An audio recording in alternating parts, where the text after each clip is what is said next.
sedekah itu pasti digantinya itu ampunan. Ya. Nomor 1, sedekah itu digantinya ke maaf.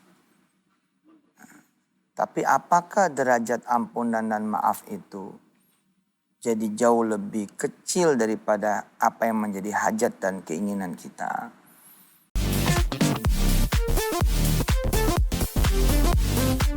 Di sini kita akan belajar nih sebentar lagi bagaimana sedekah itu bisa memudahkan apa-apa yang sempit atau apa-apa yang sulit.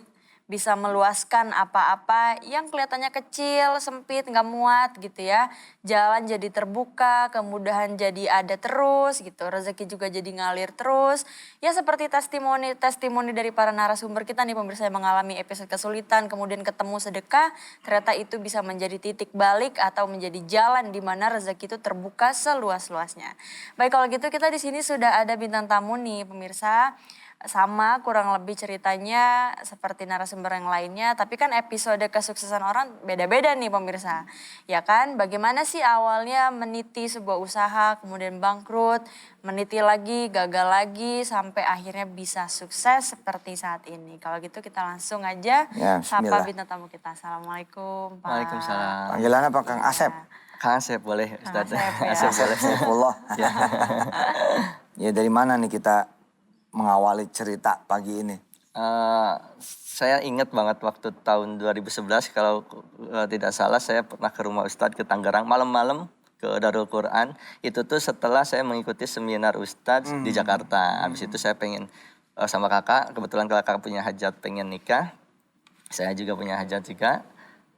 Datangin aja lah ke Darul Quran. Malam-malam saya dini hari datengin, sholat subuh di sana, baru ketemu Ustadz ke rumah itu jam 5:30 di rumah Ustadz, ketemu langsung dari situ. Saya Ustadz pengen 2011 ya? 2011 kalau tidak salah itu. Itu setelah apotek tutup gitu, bangkrut. Gitu. Apotek bangkrut? Ya betul, kan saya lulus S2 buka apotek langsung tutup. Gitu. Nah, 6 bulan kemudian tutup. Tutup. Betul Ustadz. Ngapain waktu itu ke rumah? Lupa saya tuh. Saya nitip sedekah Ustadz. 2011 Ji. 10 tahun yang lalu kan? Saya nitip sedekah. Nitip sedekah. Saya nitip. Setelah ikut seminar pokoknya, waduh saya pengen sedekah tapi pengen titip ke Ustadz deh. Saya bilang. Sama kakak-kakak kebetulan juga ada hajat juga. Udah yuk datengin aja. Datengin ke rumahnya langsung ke pondok. Pondok aja alhamdulillah. Dini hari datang sama pihak pondok, tunggu aja di masjid. Sholat di masjid. Diarahkan ke rumah Ustadz, alhamdulillah diantar dan ketemu alhamdulillah. Masya Allah. Dikasih nasi uduk. Biasa kalau pagi-pagi kasih nasi uduk. Nah dari situ apa yang kemudian terjadi? Alhamdulillah Ustadz, ya secara bertahap Allah tunjukkan walaupun memang tidak instan ya Ustadz. Tidak instan, hanya dari situ minimal saya semakin yakin bahwa yang dari dulu awal SMA memang alhamdulillah saya suka bersedekah. Namun setelah itu semakin yakin bahwa harus terus didawamkan begitu Ustadz. Dan alhamdulillah secara bertahap saya buka usaha berikutnya masih juga belum berhasil. Waktu itu keripik, setelah usaha itu keripik. ya keripik belum berhasil. Nggak jalan juga? Nggak jalan juga, alhamdulillah.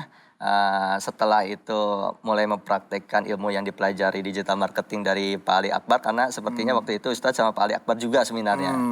Alhamdulillah dari situ mulai bertahap mempraktekkan ilmu search engine optimization waktu itu namanya SEO betul. Nah dari situ praktek alhamdulillah secara bertahap Allah izinkan sampai sekarang jadi usaha di bidang gamis gitu. Masya Allah. Perjalanan ya. Betul Ustaz. Iya. Itu kan kalau sedekah itu emang ya itu yang kakak bilang, ngebuka apa yang ketutup, meluasin apa yang sempit. Dan membuka peluang yang lainnya. Peluang. Ngebaruin yang lama. Ngebaruin yang lama tuh. Terus nambahin yang sedikit. Sedekah tuh keren itu. Tapi memang kita harus bersabar karena nomor 1 sedekah itu pasti digantinya itu ampunan. Ya. Nomor 1 sedekah itu digantinya ke maaf. Tapi apakah derajat ampunan dan maaf itu jadi jauh lebih kecil daripada apa yang menjadi hajat dan keinginan kita? itu murni karena ketidaktahuan kita. Misalkan kita sedekah sepeda, pengen motor. Ya. Terus nggak dikasih motor itu. Tapi kita dikasih ampunan. Dikasih maaf. Subuh kesiangan. Sholat ya kayak nggak ngadep ke Allah gitu loh. Padahal Kang Asep Saifullah ngadep saya aja rapi, ya kan? Saya juga mau nemuin Kang Asep juga rapi, mau nemuin pemirsa pakai jas, ya kan? Ada sorban gitu kan? Kakak Wirda juga pakai baju yang terbaik, mahal dan masih ada Tagnya. harganya. Karena dari sponsor. Dari sponsor. Tapi ketika kita menghadap pada Allah, kita berantakan, sembarangan. Nah itu tuh diampuni. Dimaafin, kita suka bohong, suka nggak jujur dan lain sebagainya. Itu diampuni. Nah sesungguhnya ketika kita diampunin, dimaafin, itu lebih besar daripada dunia dan segala isinya. Karena apa kata Allah? Kalau orang nggak diampuni, nggak dapat ampunanku kata Allah. Terus dia masuk neraka. Terus kamu punya apa? Punya harta seluas bumi, seberat bumi, sebanyak bumi. Nggak aku terima kata Allah. Nggak bakal bisa kamu nebus dengan itu semua.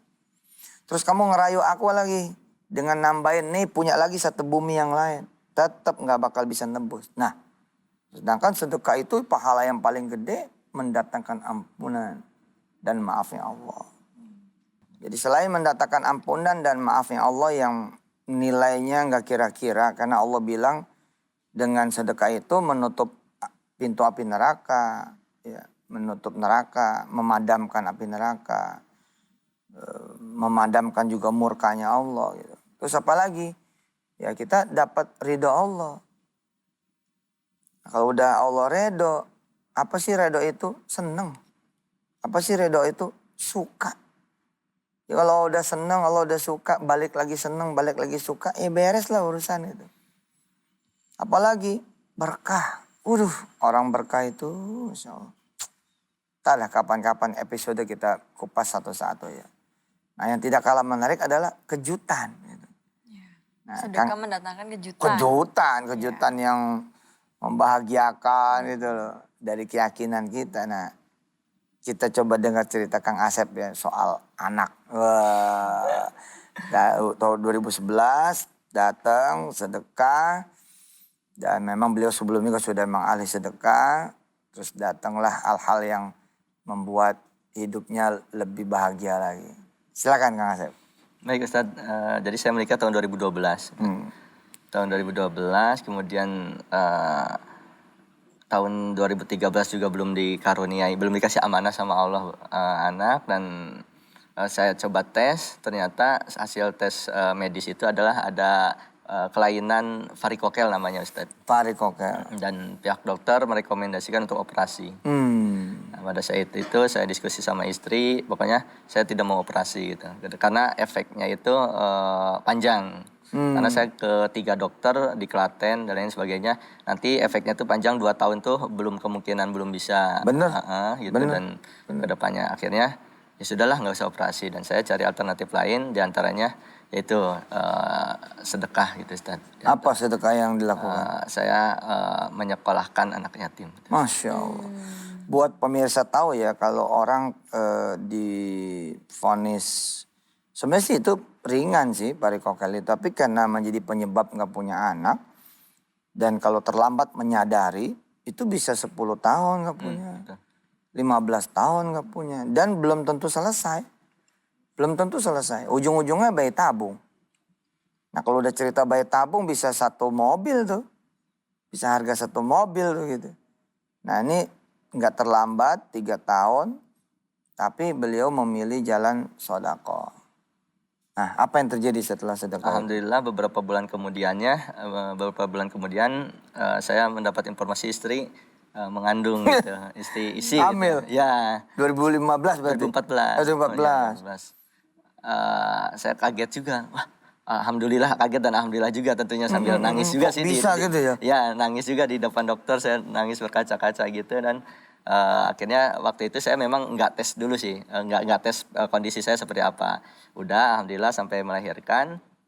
Istri melahirkan anak pertama, ternyata setelah menyusui 6 bulan itu, setelah istri menyusui, hamil lagi jadi tunji gitu.